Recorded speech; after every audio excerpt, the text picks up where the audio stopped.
So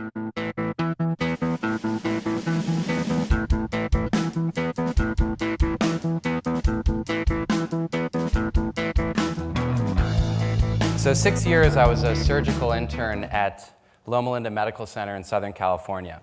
And it was around this time, the warmth of summer gone and snow visible on the peaks of the surrounding mountains, that I made a decision to leave everything that I knew, quitting surgery, to follow my dreams and work at the intersection of entertainment and technology. I remember standing on a causeway connecting two buildings at the hospital and staring out the big glass window as the sun was setting in the west. The day had started for me at 4 in the morning, and it would continue for a combined 36-hour shift, during the course of which I'd treat dozens of patients, including 2 fatalities and several near misses. Although outwardly I had reached the pinnacle of success, I remember feeling an utter sense of isolation and sadness.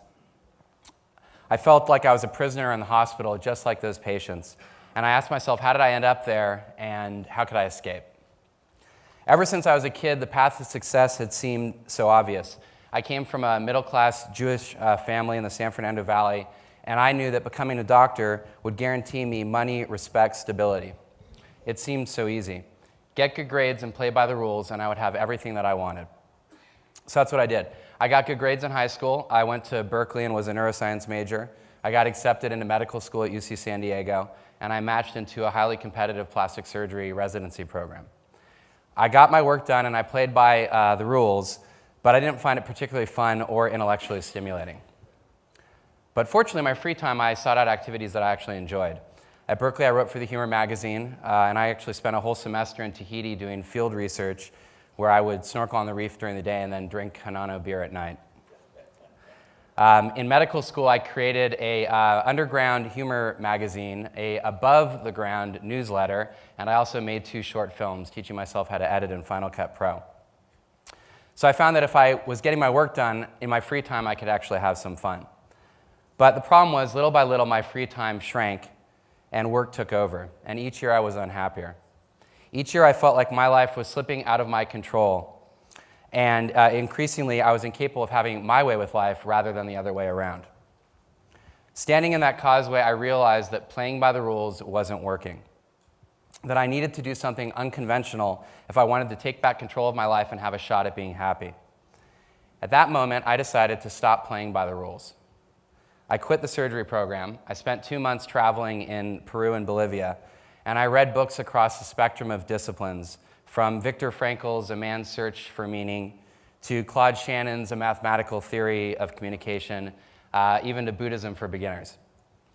I soaked up information trying to understand what made other people happy and how I might find it for myself in my career and in my life.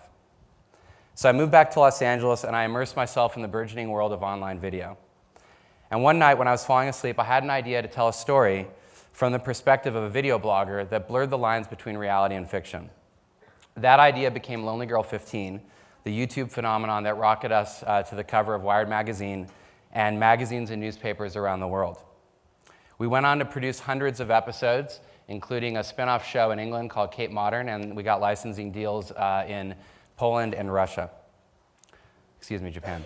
Today, my company, EQAL, manages and monetizes a celebrity's online presence, providing a comprehensive solution that spans technology, publishing, and advertising. We employ over 80 people, and we work with dozens of celebrities, including Paula Deen, Lauren Conrad, Bethany Frankel, Randy Jackson, Sugar Ray Leonard, and many, many, many more. And we have a network that reaches tens of millions of people, inspiring them with new thoughts, new ideas, and new people, and opening their minds. So EQAL exists because I decided to stop following the rules. And by not following the rules, my life has become fuller and richer than I ever could have imagined. So I'd encourage each of you to take a moment and think about which rules you can break today. Thank you.